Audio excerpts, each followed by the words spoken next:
Thank you so much for joining me today. My name is Stormy Bradley, and I'm the president of Bulldog Steel.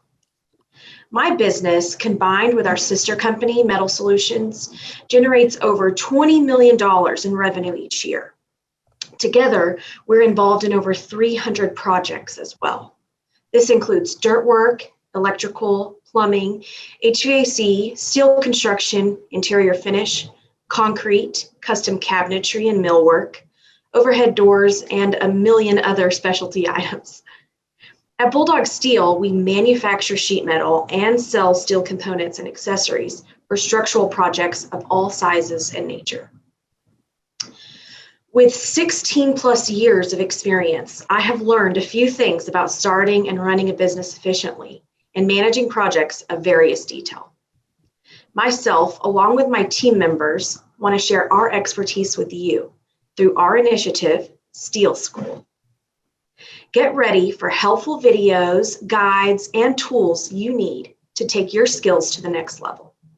We will release content every few weeks on a different Steel School topic, ranging from welding basics to industry updates to how to maximize profit margins as a contractor. Stay tuned for these fun, informative lessons.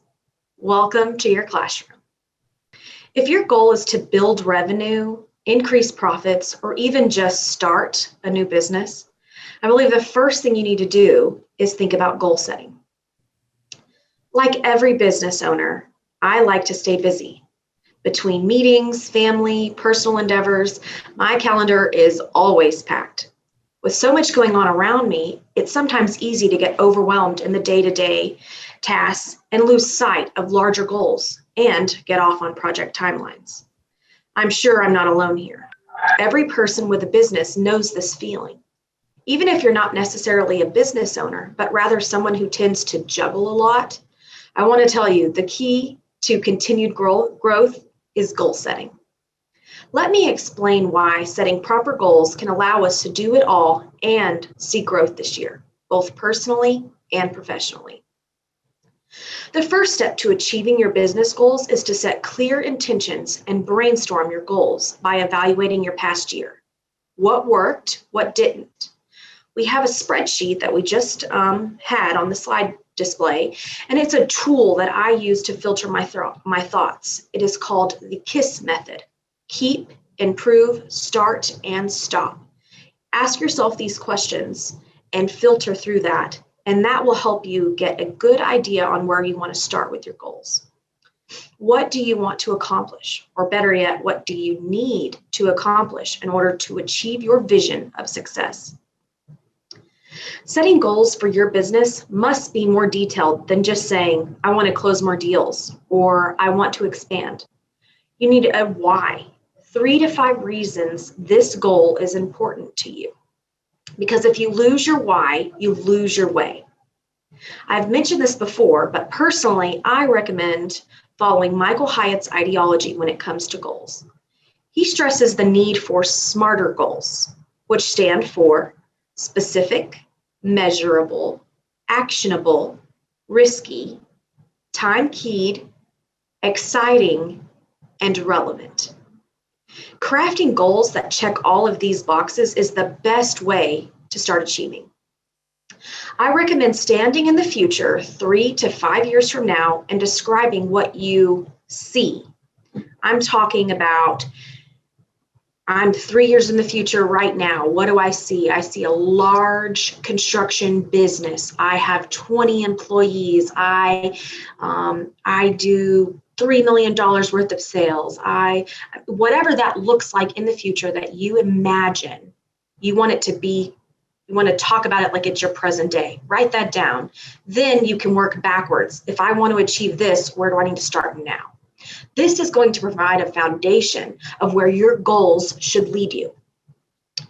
Further than that, you might want to do a little more to motivate yourself with these goals than other than just thinking about them. Write them down.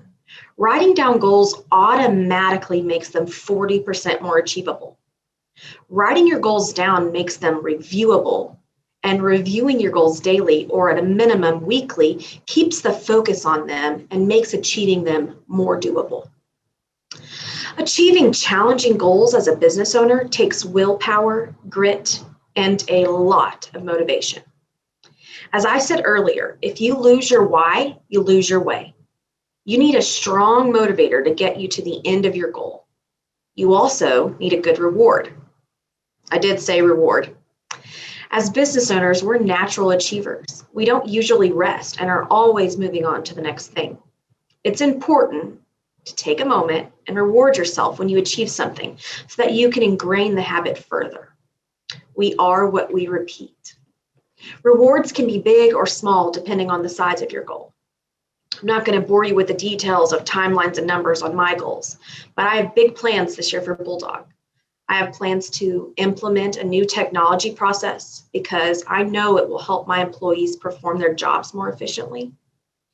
I have plans to launch an e-commerce portal for my contractor customers so they can purchase products easily online outside of business hours. Another one of my goals is also to start this educational series called Steel School to help my customers with their own projects and grow their businesses. I succeed when you succeed. Let's dive into my thought process and break down how I make my goals smarter. Instead of saying, I want to sell more steel paneling this year, I think a little bit more on the details of the goal. Last year, I sold X amount of number of sheets and I profited this much money of revenue from that.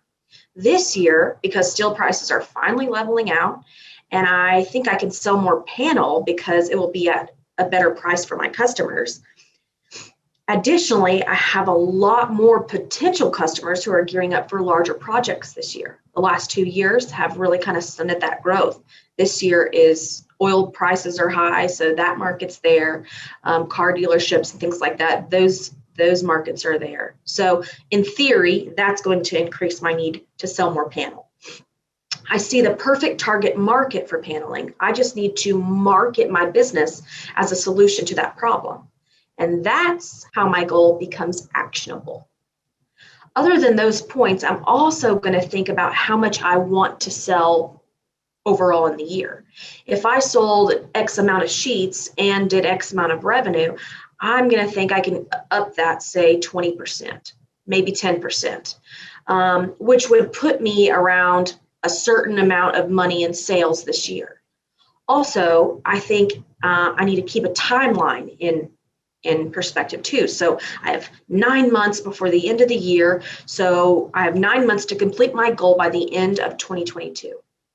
A little side note, I usually make all my financial goal deadlines at the end of the year, but I set milestones to check in each quarter and make sure that I'm on track. You can't set the goal and just wish it into existence. Your boat needs a rudder or else you'll just drift. The next thing that I'm going to do is I'm going to write down a list of next steps. So in the Smarter framework, we talk about risky. Your goal should be risky. It should be something that takes your breath away a little bit. But the next steps, they are completely in your comfort zone. If I want to sell 25 million this year, okay, I'm going to break that down into how much of an increase that is every month. Then I'm also going to say, okay, how much is that a day? Okay, then I'm going to talk to my sales team and say, hey, this is a goal that we need to increase a little bit. You need to sell one more building a month, or for Bulldog, we need to sell $25,000 more a day in steel.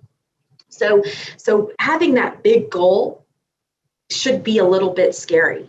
But the next step should be completely in your comfort zone. It should be something that you could make a phone call 5 customers, have a sales training, take 2 customers out to dinner, whatever your sales process is. Increasing that load just a slight bit could make huge leaps and bounds for your business. My original goal was, brainstorming wise, I want to sell more panels. It now becomes, I want to sell 3,000 linear feet of panel per month, increasing that 10% quarterly for the rest of the year through outreach social media campaigns, and advertising, the price leveling of panel, and other marketing efforts. So I have all the smarter framework in this goal. I have a timeline. I have a key measure. I have a specific thing in mind. This is a big, I'm not saying this is a big goal, 3,000 linear feet of panel. We probably do that in a month, but this is a theoretical goal. Say I normally sell 1,000. 3,000 is a huge jump for that. So you want to think about that smarter framework when you're selecting a goal for your business. I have some other quick good and bad goal examples, just so that way you can get a visual. I want to learn photography. Instead, that should be something like complete Sue Bryce's beginner and expert photography online course by August 1st, 2022. I don't believe that was on the slide, but that's all right. Lose 20 pounds. Instead of that, it needs to be lose 20 pounds by March 20th, 2020. Make it specific, make it have a deadline, because lose 20 pounds, I could do that in 5 years if I wanted, Earn more money. Instead, it needs to be earn $50,000 more revenue this year compared to last year by increasing my profit margins. One final example, be more consistent on social media. Instead of that, try publish 3 pieces of content per week for Facebook and Instagram for the remainder of the year. This can include progress pics, blogs, infographics, and case studies.